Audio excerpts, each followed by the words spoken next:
Bon alors, tu as décidé de faire une vidéo sur la romance MM pour faire une vidéo introductive de tes top MM. Donc tu as essayé de faire un plan, petit 1, introduction pour parler de tes tops, sans te disperser. Ça va être compliqué ça. Petit 2, la romance MM en général, pourquoi tu en lis. Petit 3, quelques romans. Petit 4, pourquoi j'ai fait un plan? Je ne peux même pas m'y tenir. Bon, on va faire au feeling, comme d'habitude, ça sera beaucoup mieux.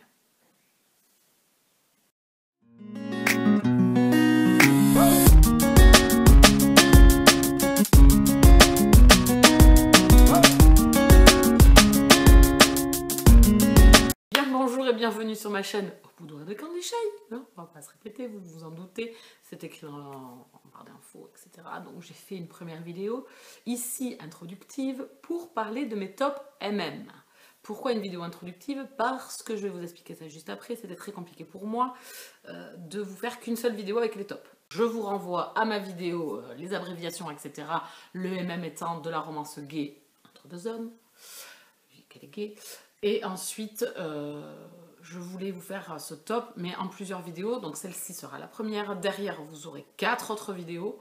Parce que, fidèle à moi-même, je lis en général, dans toute gamme confondue, de la romance contemporaine, de la romance historique, je lis de l'urban fantasy, de la fantasy, je lis des sagas et des one-shots. Voilà, donc ma problématique étant la même en lisant du MM. J'avais pas assez de matière avant pour vous faire une vidéo. Aujourd'hui, j'en ai peut-être trop. Donc j'ai décidé de faire 4 vidéos derrière celle-ci, où je vais les répertorier, où je vais vous proposer dans mes tops 5 livres. La première vidéo sera de la romance contemporaine, en one-shot. La deuxième sera de la romance contemporaine, mais en saga. La troisième sera de la romance historique. Et la dernière sera l'urban fantasy, fantastique. Je trouvais plus judicieux de faire comme ceci, parce qu'aujourd'hui, en 2 ans et demi, j'ai quand même plus lu en MM qu'avant. Je dois être autour d'une centaine de lectures, ce qui n'est pas beaucoup pour certains. Voilà. Donc je voulais vous faire cette vidéo, je voulais vous en faire qu'une, et puis c'était pas possible, parce que je ne me voyais pas mélanger une romance contemporaine et un fantasy. Je ne vais pas toucher la même gamme de lecteurs. Comme moi, je ne peux pas comparer, par exemple, une lecture en romance historique comme avec un fantasy. On ne touche pas les mêmes histoires, on ne touche pas les mêmes personnages, enfin voilà. Donc tout ça, dans ma tête, c'était un peu... je préférais dissocier. Bon, première vidéo introductive aussi pour vous parler de la lecture LGBT en général et pourquoi j'en lis. Et vous parler également de 2 ou 3 romans dont je voudrais vous parler ici dans cette vidéo introductive et non pas dans mes top MM. Ici, on va pas parler d'homophobie, pas de politiquement machin, pas de communauté, truc. Moi, je lis pour me faire plaisir. J'ai trouvé dans cette gamme de lecture un plaisir, une détente. Voilà. On va rester en plus dans de la romance, c'est-à-dire dans la littérature fiction.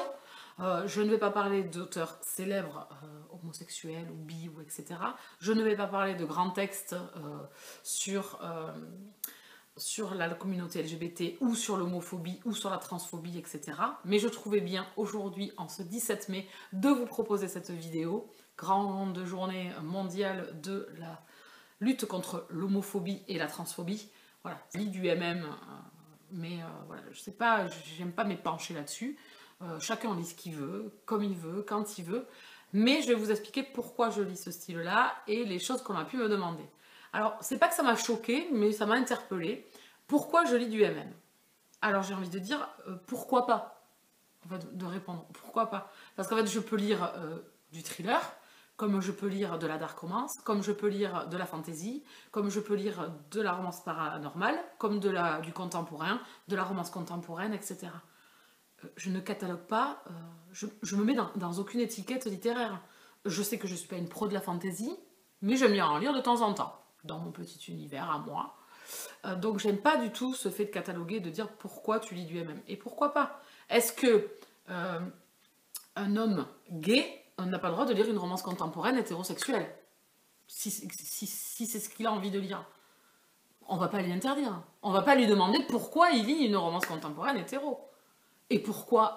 Moi, on me pose la question, c'est ça qui m'interpelle. Est-ce qu'on est légitime de lire un certain type de lecture? C'est-à-dire que le gars qui lit du thriller est un tueur en série, au fond de lui. Non, je pense pas, on ne fait pas des raccourcis comme ça. Autre chose qui m'a interpellée, ou pas choquée, mais interpellée, c'est si tu lis ce genre-là, c'est que tu fais partie de la communauté, ou que tu es lesbienne, ou que tu es bi, ou etc. Je pense pas qu'il faille faire partie d'un genre ou d'un... Voilà. Moi, quand je lis une histoire, en fait, quand je lis une romance, je lis une histoire. Je lis des personnages qui vont m'amener un trop-plein d'émotions. Et il se trouve que dans le MM, dû à certaines problématiques que dans l'hétérosexualité, on ne va pas trouver, l'exclusion, le fait de sortir le coming out, voilà, il y a plein de choses qui, voilà, comme pareil quand je vais lire sur l'esclavage. Moi, en tant que blanche, ou même peut-être mes ancêtres, n'ont jamais connu. Donc voilà, on n'est pas légitime ou illégitime de lire un genre littéraire. Donc voilà, donc j'ai pas de barrière là-dessus et j'ai pas de barrière sur la sexualité en fait. Je m'en voilà, qu'on soit hétérosexuel, bisexuel, lesbien ou gay, ça n'a aucun rapport. Enfin voilà, on va suivre en fait une histoire, on va suivre une romance, on va suivre des personnages, c'est ça en fait. Et pas forcément un genre, ou une personne, ou une identité personnelle de la personne. Voilà, donc moi en fait quand je lis des histoires, qu'elles soient MM ou FF, c'est ce que je vais vous proposer après. J'avais pas assez matière pour vous faire un top FF, mais je vais vous en présenter deux qui ont été des lectures, dont un qui a été une énorme lecture, et le premier MM que j'ai lu et qui m'a marqué. Voilà, donc ça c'était pour faire une généralité de pourquoi je lis de la romance MM, parce que je peux lire de l'urban fantasy avec de l'hétérosexualité, comme je peux lire de l'urban fantasy avec du MM ou du FF, pourquoi pas. J'en ai pas assez encore de recul là-dessus sur le FF, chose que j'aimerais bien quand même lire un peu plus. Donc voilà, ça c'était pour faire une généralité de pourquoi je lis du MM, parce qu'en fait je peux lire du MM comme je peux lire du MF, comme je peux lire voilà, du FF, je m'en fous en fait. C'est l'histoire qui va m'interpeller. C'est peut-être l'auteur aussi qui va m'interpeller parce que je l'aurais déjà lu dans un genre, c'est-à-dire dans du new adulte par exemple, et que j'ai envie de le retrouver dans du thriller. Voilà, il y a ça aussi. Bon là j'extrapole vraiment, hein, mais c'était pour vous donner un exemple. Voilà, c'est plutôt une envie de découvrir ou des auteurs ou des romans. Voilà, le top que je vais vous montrer, c'était difficile de faire un choix. Et puis je n'ai pas encore tout lu. J'ai encore vraiment un éventail encore plus que large au niveau de toutes les lectures que je vais pouvoir faire et qui me donnent déjà envie au niveau de ma wishlist. On va rentrer dans le vif du sujet avec les 3 romans dont je voulais vous parler, qui ont marqué un petit peu les lectures que j'ai faites. On va passer d'abord le MM. C'est Le Faire ou Mourir de Claire-Lise Marié. J'ai lu ce roman, mais il y a déjà pas mal de temps déjà. Je ne me rappelle plus trop. Ici, on est plus dans un young adulte où on va trouver la problématique d'un jeune homme qui se cherche et qui veut faire son coming out. Et c'est comment les gens autour de lui vont accueillir ce fait. Et sa rencontre donc avec un jeune homme. Voilà, donc c'est problématique autant pour lui que pour ce que les autres vont penser de lui. Voilà, donc c'est très touchant. C'est un roman poignant. J'ai dû me faire... Alors, il est tout petit, hein. Je pense qu'en 1 heure, même pas, vous l'avez... Enfin, en 1 heure, ouais, parce que c'est écrit quand même un peu petit. En 1 heure, vous l'avez lu. Il faut juste se familiariser un petit peu avec l'écriture de l'auteur qui est très condensée. Il n'y a pas beaucoup de... Il n'y a pas de dialogue. Donc, voilà, il faut se familiariser avec l'écriture. Des phrases très courtes. Voilà, tout se suit, les lignes se suivent un petit peu. Mais en tout cas, ça a été un roman bouleversant qui m'a fortement touchée. J'attendais aussi la Confrérie de la Dague Noire, mais bon, j'ai lu celui-ci bien avant. Et vraiment, ça avait été un roman coup de poing qui m'a fait peut-être un peu plonger dans cet univers, si je peux appeler ça un univers, elle-même, et qui m'a fait aimer ce sous-genre de la romance. Et vraiment, il avait été poignant. Et du coup, je me suis plus intéressée à ce type de lecture, bien évidemment, parce que quand vous trouvez quelque chose qui vous intéresse, comme tout, hein, si vous trouvez un classique qui va vous taper dans l'œil, peut-être que vous lirez d'autres classiques et que vous lirez d'autres romans de cet auteur, parce que voilà, ça vous a alpagué à ce moment-là. Celui-là, ça a été le cas en tout cas. Il a vraiment marqué, quand je l'ai lu, il m'a vraiment marqué. Et ensuite, les 2 FF que je voulais vous montrer, c'était celui-là, c'était chez les éditions Milady, c'était Pour que tu sois mienne de Sarah Farizan. Alors ici, on va trouver en plus plusieurs thématiques. La femme à Téhéran, la place de la femme. On va trouver la transsexualité et la romance lesbienne dedans. Donc il y a vraiment plusieurs thématiques, en plus dans un pays où l'égalité n'est pas là entre les hommes et les femmes, et où la sexualité, on va dire, est assez bridée, et où le transgenre n'a pas sa place. Donc vraiment, il y a beaucoup de sujets poignants dans ce roman.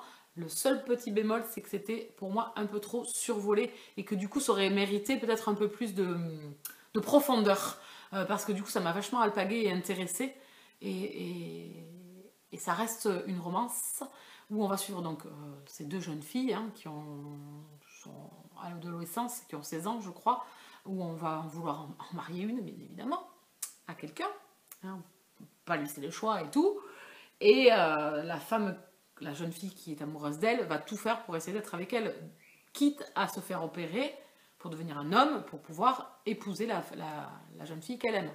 Donc c'est hyper poignant, c'est ensuite quitter ses racines, est-ce que voilà, tout quitter par amour. Voilà, il y a plein de sujets là, dans ce roman-là. Malheureusement, bon, vous voyez, le roman est très court et du coup, on peut pas vraiment approfondir. Mais en tout cas, je trouve que c'est en plus une connotation féministe, même si je suis, avec ce mot féministe, je suis en pincette quand je l'utilise. Mais en tout cas, la place de la femme, la place de la sexualité et la place de l'identité des gens et du droit que l'on a d'aimer. Et ça, en fait, je trouve que le droit d'aimer, c'est ce que je retrouve moi en fait dans chaque lecture que je vais lire en romance elle-même, c'est le droit d'aimer qui on veut. Et ça, pour moi, c'est hyper fort. C'est en fait, si j'ai quelque chose à sortir de là-dedans, à sortir des romances que je lis, que ce soit de tout genre, c'est le droit d'aimer qui on veut. Donc ce roman-là, je vous le conseille. Même si je pense que vous serez un peu déçus parce que vous allez en entendre beaucoup plus. Ensuite, le dernier dont je vais vous parler, que j'ai pas pu mettre dans un top FF puisque je n'ai pas assez de retours et que j'ai adoré, c'est Mémoire d'elle de T. Greenwood aux éditions Milady. C'est un contemporain dans les années 60 où on va suivre deux femmes voisines qui sont mariées, qui sont femmes au foyer. Donc pareil, encore thématique un peu féministe, la place de la femme, surtout dans une société américaine des années 60 où l'homme ramène un petit peu le casse-croûte et la femme est au foyer et doit un petit peu être à la botte de son mari. Et, alors pas toutes les femmes bien évidemment, mais dans ce sujet-là, oui. Et donc la relation lesbienne entre ces deux jeunes femmes. Vraiment ce roman, en plus il a deux temporalités entre le passé et le présent.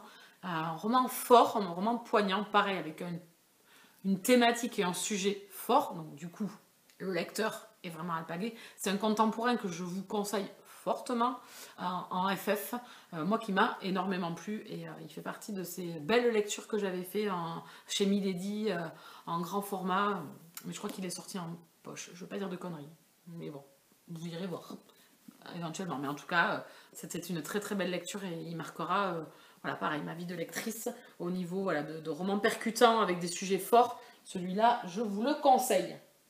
Voilà, mais je pense que je vous ai tout dit sur cette vidéo. J'espère que j'ai rien oublié vu que j'avais fait un plan, mais que bon, je ne m'y tiens jamais. J'espère avoir assez développé cette première vidéo introductive qui est très très longue déjà. Donc je pense que les tops seront beaucoup plus courts.